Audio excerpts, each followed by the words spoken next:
So guys, तो आज की इस वीडियो के अंदर हम आपसे बात करने वाले कि आप अपनी वेबसाइट के मल्टीपल सब डोमेन्स को कैसे क्रिएट कर सकती हैं अपने होस्टिंग के अंदर। तो ये सारी चीज़ कैसे पॉसिबल होगा, मैं आपको इस वीडियो के अंदर सारा A to Z क्लियर करने वाला हूँ। तो बस आपको इस वीडियो को कंटिन्यू स्टार्टिंग से लेके एंड तक जरूर वॉच करना है। तो चलिए वीडियो को स्टार्ट करते हैं। वीडियो को स्टार्ट करने से पहले आप लोगों को बताना चाहूँगा, अगर आप हमारे इस चैनल को पहली बार देख रहे हैं तो नीचे दिख रहे होंगे आपको रेड कलर के सब्सक्राइब बटन को क्लिक करके ऑल नोटिफिकेशन ऑन कर लेना है। इससे आने वाले वीडियो के नोटिफिकेशन सबसे पहले आपको मिले। तो चलिए वीडियो को स्टार्ट करते हैं।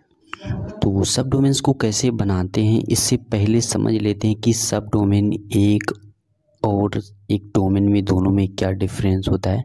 तो एग्जांपल के लिए मैं यहाँ पे समझ लेता हूँ, गूगल्स का एग्जांपल ले लेता हूँ, क्योंकि गूगल एक इतनी बड़ी वेबसाइट के बाद भी अपने सारे सब डोमेन्स को यूज़ करता है। और कैसे यूज़ करता है, जैसे कि मैं अगर सर्च करूँगा google.com, ठीक है, इसको अगर मैं इंटर करूँगा तो ये गूगल का पेज ओपन हो जाएगा। अगर बात करें इसके सब डोमेन्स की, तो सब डोमेन्स कैसे होता है, अगर मैं इसको URL को कॉपी करूँ और एक न्यू टैब के अंदर इसको ओपन करूँ और इसको पेस्ट करूँ और यहाँ पे इसका जो URL है इसके आगे मैं लगा दूँ मेल डॉट, ठीक है। तो ये गूगल का एक सब डोमेन हो गया। इसको एंटर करेंगे तो ये इसका मेल ओपन हो गया गूगल का, यानी कि इससे समझ सकते हैं कि गूगल का ही एक ये पार्ट है मेल, यानी कि गूगल का ही एक प्रोडक्ट है, या समझ सकते हैं, या उसी का एक पार्ट है, या डिपार्टमेंट दूसरा है उसका, जो कि मेल है इसके अंदर, ठीक है। और यानी कि इसी तरीके से गूगल अपने मल्टीपल्स अकाउंट को एक ही डोमेन के अंदर सारे को मैनेज करता है। और अगर इसके बाद अगर सर्च करूँ, गूगल के बाद लगा दूँ जैसे कि एड्स, ठीक है, एड्स पे अगर करूँगा तो ये गूगल की एड्स वाली वेबसाइट ओपन हो जाएगी। यानी कि एक गूगल डोमेन के अंदर ही मल्टीपल सब डोमेन्स बना रखे हैं गूगल ने, जो कि अलग अलग डिपार्टमेंट के लिए यूज़ करता है या अलग अलग वर्क के लिए यूज़ कर रहा है। तो आप भी इस तरह से इस अपने सब वेबसाइट के सब डोमेन्स को कैसे क्रिएट कर सकते हैं।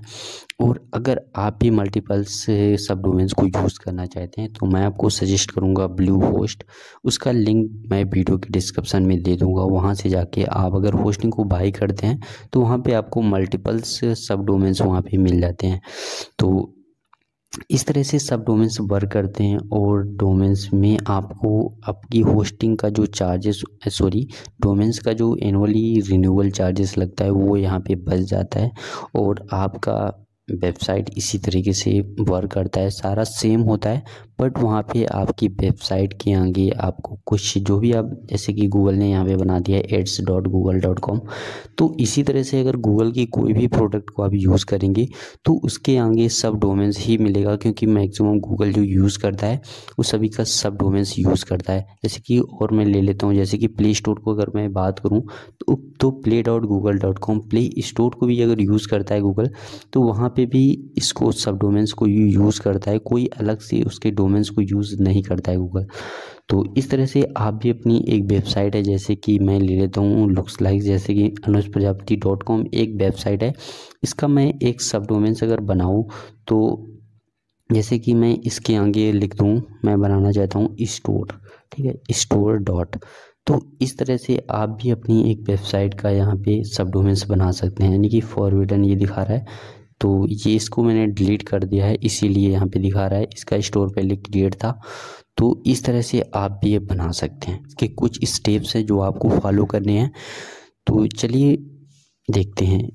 वीडियो को स्टार्ट करने से पहले आप लोगों को बताना चाहूँगा, अगर आप हमारे चैनल को पहली बार देख रहे हैं तो दिख रहे होंगे आपको सब्सक्राइब बटन को क्लिक करके ऑल नोटिफिकेशन ऑन कर लेना है। इससे आने वाली वीडियो की नोटिफिकेशन सबसे पहले आपको देखने को मिल जाएंगी। और यहाँ पे मैंने बहुत सारा कंटेंट बना रखा है, आप यहाँ पे ये एक्सेस कर सकते हैं। तो चलते हैं अपने मेन टॉपिक की तरफ। तो यहाँ पे मेरे पास होस्टिंगर का होस्टिंग है, आपका कोई भी हो सकता है, बट डोंट वरी, आपको ज़्यादा कुछ डिफरेंस यहाँ पे नहीं मिलेगा। ऑप्शन हो सकते हैं, सारा ऑप्शन आगे पीछे हो सकते हैं, बट आपको कोई ज़्यादा डिफरेंस खास नहीं मिलने वाला है। तो यहाँ पे जो मैं सब डोमेन्स बनाना चाहता हूँ, अपनी वेबसाइट का बनाना चाहता हूँ, यहाँ पे मेरे पास मल्टीपल्स वेबसाइट है, बट मैं जो सब डोमेन्स बनाऊंगा अपनी वेबसाइट के ऊपर बनाने वाला हूँ। तो सिंपली आपको अगर होस्टिंग पे हैं तो आप सेम स्टेप्स को फॉलो कर सकते हैं, अगर आप डिफरेंस पे हैं तो आपको थोड़ा सा वहाँ पे आइडिया लगाना पड़ेगा कि क्या होता है, कहाँ से जाना पड़ेगा। तो इसके लिए सिंपली आपको मैनेज पे क्लिक कर लेना है। इसके बाद यहाँ पे अगर आप आएंगे तो यहाँ पे आपके सामने इस तरह से ओपन हो जाएगा। यहाँ पे आपको देख लेना है आपकी वेबसाइट ही रहना चाहिए यहाँ पे। तो इसके बाद यहाँ पे आपको सिंपली डाटाबेस एक बना लेना है। तो अगर आप डाटाबेस नहीं बनाते हैं तब भी आप वर्क कर पाएंगे उसी पे, बट मैं यहाँ पे अपना एक अलग डाटाबेस बना लेता हूँ ताकि मुझे प्रॉब्लम ना हो। डाटाबेस बनाने के लिए सिंपली यहाँ पे मैंने एक ही डाटाबेस बना लिए, स्टोर डॉट अनुज, ताकि मुझे प्रॉब्लम ना हो। यहाँ पे सिंपली नाम टाइप करेंगे और यहाँ पे यूज़र नेम, इसके बाद पासवर्ड क्रिएट कर लेंगे। इसके बाद ऑलरेडी बना है तो इसको हम स्किप कर देते हैं। इसके बाद सिंपली आपको डैशबोर्ड पे जाना है और स्क्रॉल करेंगे। इसके बाद सब डोमेन्स पे क्लिक कर देना है। क्लिक करने के बाद यहाँ पे सब डोमेन्स पे आपको जिस सब डोमेन्स को रखना चाहते हैं उसको एंटर करना है। जैसे कि मैं स्टोर डॉट, अगर जो ये क्रिएट होगी कंप्लीट होगा तो यहाँ पे होगा हमारा यूआरएल बन जाएगा वेबसाइट का store dot Anuj Prajapati dot in. अगर कोई भी एक्सेस करेगा तो ये वेबसाइट ओपन होगी। अगर आप चाहते हैं कि इसकी वेबसाइट की जो रूट फाइल्स हैं वो पब्लिक HTML के अंदर किस फोल्डर के अंदर जाएं, अगर आप किसी फोल्डर को नाम देना चाहते हैं अपने पहचानने के लिए कि इसकी जो सारी फाइल्स हैं कहाँ पर जो सेव हो रही हैं रूट फोल्डर की, यानी कि जो आपका फोल्डर यानी कि साइट वेबसाइट का फ्रंट पेज दिखता है, तो यहाँ पे नाम दे सकते हैं। और डिफ़ॉल्ट पे ये ऑटोमेटिक आपकी जो सब डोमेन्स है स्टोर इसी को ले लेता है। तो यहाँ पे यही रहने देते हैं, ये अच्छा लगता है। तो इसके बाद सिंपली आपको क्रिएट कर देते हैं और इससे आप इजी से पहचान भी सकते हैं कि किस डोमेन्स यानी कि सब डोमेन्स पे हमारा डाटाबेस है। तो सिंपली क्रिएट कर देना है। तो यहाँ पे देख सकते हैं क्रिएट हो चुका है और जो मैं बता रहा हूँ तो आपको यहाँ पे देख सकते हैं /h स्टोर आ चुका है, यानी कि स्टोर के अंदर के फोल्डर के अंदर हमारी रूट जो भी फाइल्स होंगी सारी वहाँ पे स्टोर होंगी। तो अगर मैं इस वेबसाइट को अभी एक्सेस करूँ तो अभी मुझे कुछ इस तरह से यहाँ पे क्या देखने को मिलता है। यहाँ पे होस्टिंगर वाला पेज यहाँ पे ओपन होके आ रहा है, क्योंकि इस पर अभी डायरेक्ट कुछ भी यहाँ पे मैंने सेटअप नहीं किया है। और इस तरह से यहाँ पे सब डोमेन कंप्लीट हो चुका है। तो अगर सब डोमेन्स कंप्लीट हो चुका है तो इस पर मैं एक काम कर लेता हूँ। सब डोमेन्स के बाद आपको अपने बैक आ जाना है। इसके बाद डैशबोर्ड पे आना है।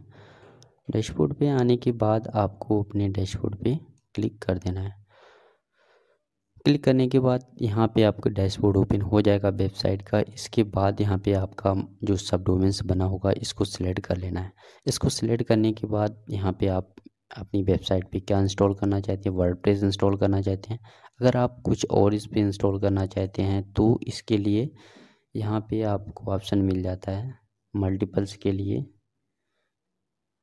सिलेक्ट अनदर वर्डप्रेस के पे जाके काफ़ी सारे, तो यहाँ पे मुझे वर्डप्रेस इंस्टॉल करना है तो store dot Anuj Prajapati dot in इस पर कर देना है। देन डिटेक्ट पे क्लिक करेंगे और क्लोज कर देना है। Then install WordPress. इसके बाद वेबसाइट टाइटल जानना चाहते हैं तो यहाँ पे डाल देता हूँ स्टोर।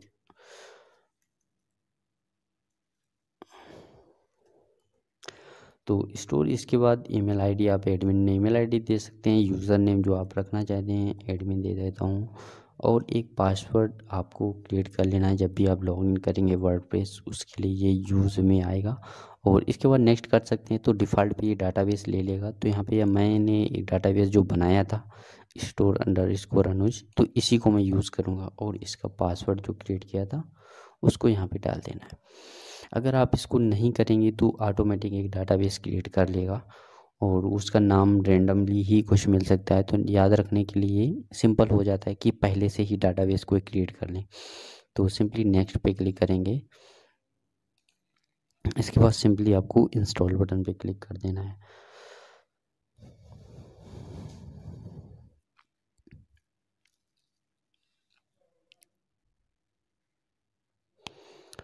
तो यहाँ पे थोड़ा सा वेट कर लेना है, ये यहाँ पे इंस्टॉल हो रहा है।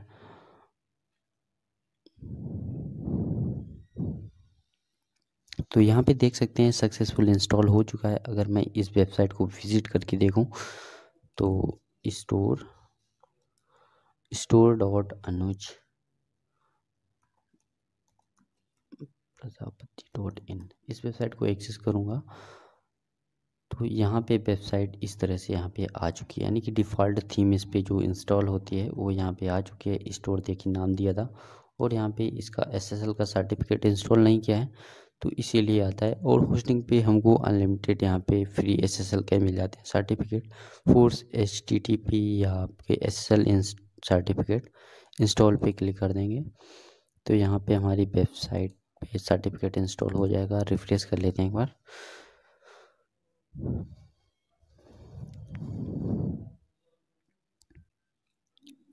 तो यहाँ पे एक्टिव हो चुका है। अगर मैं वेबसाइट को रिफ्रेश करूँगा तो इसका सर्टिफिकेट इंस्टॉल हो चुका है। और अब मैं इसको चलता हूँ लॉगिन करता हूँ। इसको लॉगिन करने के लिए आपको सिंपली अपने सेम URL को टाइप करना है, store.anuj.prajapati.in / लगाएंगे WP-admin। ये वर्डप्रेस की वेबसाइट के लिए ही लॉगिन करने के लिए है। इसके बाद आपको जो आपने यूज़र क्रिएट किया था उसको टाइप करने के बाद लॉगिन पे क्लिक कर देना है। तो यहाँ पे आपका जो डोमेन है यानी कि सब डोमेन्स है वो लॉगिन हो चुका है। और एज इट इज सेम देख सकते हैं कि जिस तरह से हमारे एक डोमेन था उसी तरीके से इसके भी सारे ऑप्शंस आ रहे हैं और सब कुछ सेम दिख रहा है। और इस वेबसाइट को अगर विजिट करूँगा तब भी यहाँ पे सेम आ रहा है। तो इस तरह से आप भी बना सकते हैं और यहाँ पे थीम्स भी चेंज कर सकते हैं, जो भी आप थीम्स को अपनी यूज़ करना चाहते हैं वर्डप्रेस के अंदर। तो यहाँ पे एक्टिव T20 ही आ रहा है। जो भी आप इस पर यूज़ करना चाहते हैं एक्टिवेट इसको करेंगे तो ये एक्टिवेट हो जाएगी। और इसके बाद रिफ्रेश करूँगा तो थीम यूज़ होगी। तो इस तरह से यहाँ पे आप अपने वेबसाइट के मल्टीपल सब डोमेन्स को यूज़ कर सकते हैं। और अगर आप नहीं चाहते कि आपको बार बार परचेस करना पड़े डोमेन तो मैं सजेस्ट करूँगा कि आप सब डोमेन्स पे बना सकते हैं। और अब सवाल आता है कि क्या आप अपनी वेबसाइट सब डोमेन्स के ऊपर एडसेंस का अप्रूवल ले सकते हैं? तो जी हाँ, इसका आंसर बिल्कुल सही है। आप सब डोमेन्स के ऊपर भी इसका अप्रूवल ले सकते हैं जो कि ईजी से मिल जाता है। तो इस तरह से आप भी अपने वेबसाइट के मल्टीपल्स डोमेन को क्रिएट कर सकते हो, वो भी बिल्कुल फ्री में अपनी होस्टिंग के अंदर। आपकी होस्टिंग कोई भी हो सकती है, ये मैटर नहीं करता है। उसमें काफ़ी सारे आगे ऑप्शन हो सकते हैं बट आपको ऑप्शन कहीं ना कहीं आपको देखने को ज़रूर मिल जाएगा। तो ये था आज का वीडियो। आपको कैसा लगा कमेंट सेक्शन में ज़रूर बताइएगा। अगर आपकी कोई क्यूरी है या कोई क्वेश्चन आ रहा है तो आप मुझे इंस्टाग्राम पे मैसेज कर सकते हैं या कमेंट कर सकते हैं। तो मिलते हैं आपको नेक्स्ट वीडियो में।